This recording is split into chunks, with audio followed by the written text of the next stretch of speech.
Hello, it's good to have you back on Vnews Bulletin. I'm Hong from Hanoi now. The headlines as usual. Prime Minister asks localities to identify hindrances of COVID-19 combat. Cargo exports first batch of 870 semi-trailers to U.S. Sweat High accredited as UNESCO Heritage of Humanity. National Assembly Chairman Vnews arrived in New Delhi on December 15th, beginning his official visit to India. Join us to follow the National Assembly leaders' activities in the Southern Asian country. National Assembly Chairman Vnews held talks with Speaker of the Lok Sabha, or House of Representatives of India, Om Birla in New Delhi on December 16th during his official visit to India. The leaders assessed that defense security cooperation continues to be among important pillars of the bilateral comprehensive strategic partnership. They showed joy at the rapid growth of the bilateral trade at nearly 20% a year over the past 5 years to top $12 billion this year, toward the goal of $15 billion a year. The two sides shared the need to early resume direct air services between the two countries and recognize each other's vaccine passports in order to enhance exchanges between their peoples. They also proposed increasing cooperative activities between the two parliaments in both bilateral framework and multilateral forums. Chairman of the National Assembly Vnews met with leaders of political parties in India the same day as part of his official visit to the South Asian nation. During his meeting with General Secretary of the Communist Party of India, D. Raja, the two sides discussed international and regional issues of mutual concern, including the EC issue. They agreed that disputes in the EC must be resolved by peaceful measures in accordance with international law. Meeting with General Secretary of the Communist Party of India, Sitaram Yechury, Chairman Hui voiced his hope that the Indian political party will continue to support the development of the bilateral relations. For his part, Yechury said his party has and will call on other political parties in India to step up relations with Vietnam. Meeting with leaders of the Indian National Congress, the two leaders expressed their wish that the two parties will hold practical activities to commemorate the 15th firing anniversary of the India-Vietnam diplomatic ties next year. Chairman of the Vietnamese National Assembly Vnews on December 16th received leaders of major Indian groups as part of his official visit to the South Asian nation. They include Roshni Nada Mahotra, CEO of HCL Corporation and chairperson of HCL Technologies, one of the three biggest tech firms in India. Suchija Eller, joint managing director of Bharat Biotech, a pioneering biotechnology company known for its world-class R&D and manufacturing capabilities, and billionaire Prakash Hinduja, chairman of Hinduja Group in Europe, one of the biggest family businesses globally. Prime Minister Phạm Minh Chính chaired an online meeting with localities on pandemic prevention and control on December 16th. At the meeting, Prime Minister Chính stressed that the pandemic is unpredictable with the emergence of the Omicron variant, while the COVID-19 infections and death toll in the country keep rising. He required localities to candidly identify problems and difficulties in the pandemic fight and raise proposals to overcome the difficulties. Chính stressed that extra efforts are needed to reduce the numbers of new cases, severe cases, and fatalities. He asked localities to continue implementing the government's resolution on safe and flexible adaptation to and effective control of the COVID-19 pandemic. No locality is allowed to issue regulations contrary to those by the upper level, he noted. According to the Health Ministry, in the COVID-19 fourth wave to December 15th, the country recorded more than 1.4 million cases of COVID-19 with 28,500 deaths. Over 1 million patients have recovered. The ministry forecast that new infections and deaths will increase in many localities in the time ahead.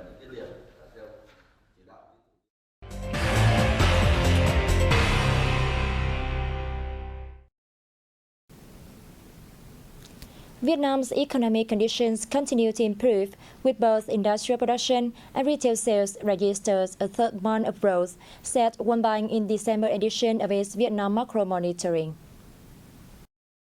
World Bank report said merchandise exports hit a record high of $31.9 billion, having maintained a second consecutive month of trade surplus, while FDI commitment recovered after a brief dip in October. Inflation ticked up due to fewer price hikes, recovering non-food domestic demand and rising logistic costs, while credit growth remains stable, providing ample liquidity to support the economy recovery. According to the report, there's also a clear need for fiscal policy support to boost private demand and help the domestic economy recover.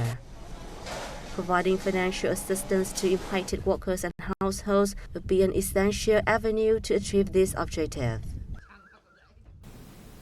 After months of stagnation due to COVID-19, Vietnam's seafood sector is now striving to recover production and boost exports, especially during the year-end period.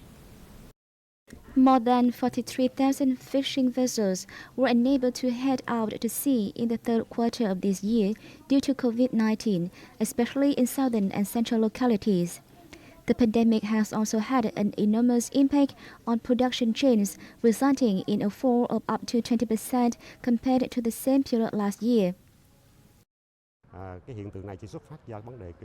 COVID-19 and social distancing have caused major losses for production chains and export activities.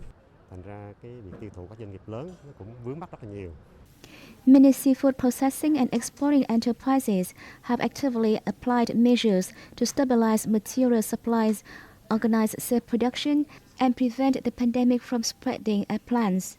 Demand in Vietnam's 5 largest seafood markets, the US, Japan, China, the EU, and the Republic of Korea, is increasing during the year-end period, which is considered an opportunity to boost export activities. Experts have acknowledged that there remain many challenges ahead, but if the seafood sector can take advantage and introduce suitable production activities, then the sector can reach its export target of 3.6 million tons and turnover of $3.6 billion.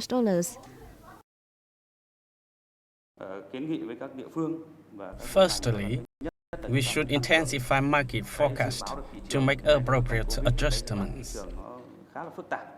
Secondly, localities should strengthen links and technology transfer to boost production and export activities. Localities should also foresee many difficulties in material supplies, labor shortages, and more stringent requirements on quality and import procedures. In the meantime, seafood processors and exporters are advised to apply flexible pandemic prevention and control measures to ensure supply chains and help operations return to normal.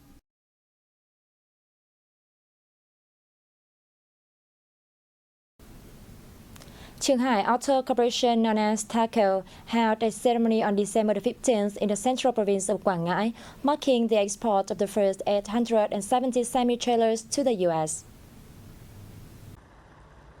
The shipment was part of an agreement signed between TACO Industries and PITTS Enterprises, one of the 15 major trailer manufacturers in the U.S. Under the agreement, TACO will export 15,500 semi-trailers valued at $250 million to the U.S. in 2022. At the ceremony, TACO Industries and PITTS Enterprises also signed an agreement on the exclusive distribution of 25,000 semi-trailers in the U.S. in 2023, with a total value of over $350 million. The export of TACO semi-trailers to the U.S. not only affirmed the company's production capacity, but also elevated the status of Vietnamese mechanical products in the global supply chain. Phạm Nhật Vượng, chairman of Vietnam's largest private company, Vingroup, has joined Forbes Asia's Heroes of Philanthropy list that highlights 15 interests in Asia-Pacific who are committed to causes ranging from pandemic relief to climate change and education. Vietnam's richest man, Phạm Nhật Vượng, has continued to contribute significantly to alleviate COVID-19's impact in local communities. Starting last year, the founder and chairman of Vietnam's biggest conglomerate, Vingroup, has given over $320 million to Vietnam's pandemic relief. His Kind Heart Foundation has 30 programs to help the needy that range from scholarships to disaster relief. Among the listed is tech entrepreneur Mike Cannon-Brookes, co-founder and co-CEO of software company Alassian, as siblings Ronnie and Joran Chan, chairman of Hang Lung Group and co-founder of Morningside Group, respectively.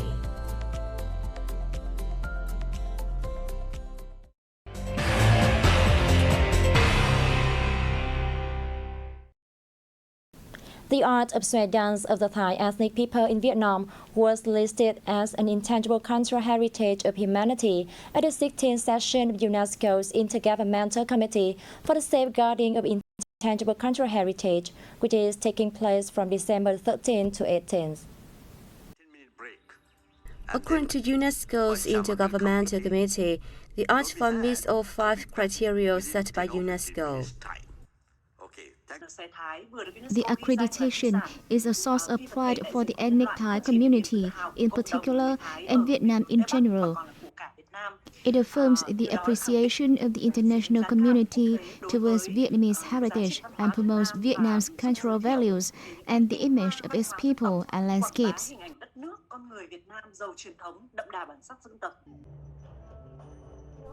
Xoay Thai is a unique type of traditional dance associated with the daily life of Thai ethnic communities in the northwest of Vietnam and plays a significant role in their lives. There are some 30 Xoay dances, but Xoay dance with a fan, a scarf, or conical hat are the 3 most popular, reflecting community activities and expressing the Thai people's emotions. Vietnam has organized many activities to protect and promote the value of the heritage, such as identifying, researching, documenting, developing measures to protect the heritage within the community.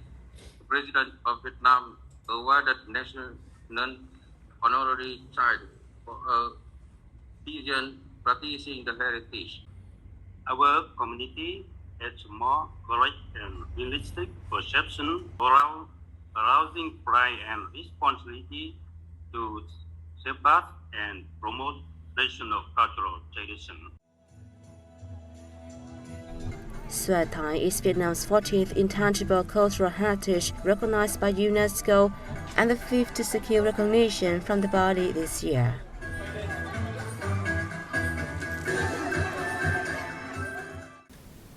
Vietnam was named among the 25 most watched countries on social media platform TikTok, according to a new study carried out by the UK-branded clothing company Superdry by analyzing site travel and related hashtags on TikTok videos.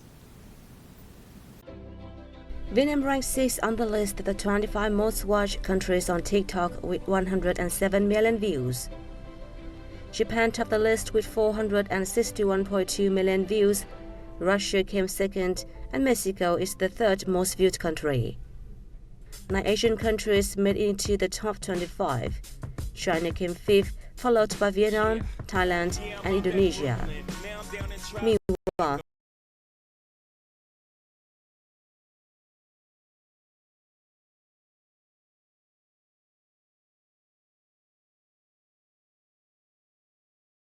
Page Live Fully in Vietnam on the website vietnam.travel has been officially launched by the Vietnam National Administration of Tourism.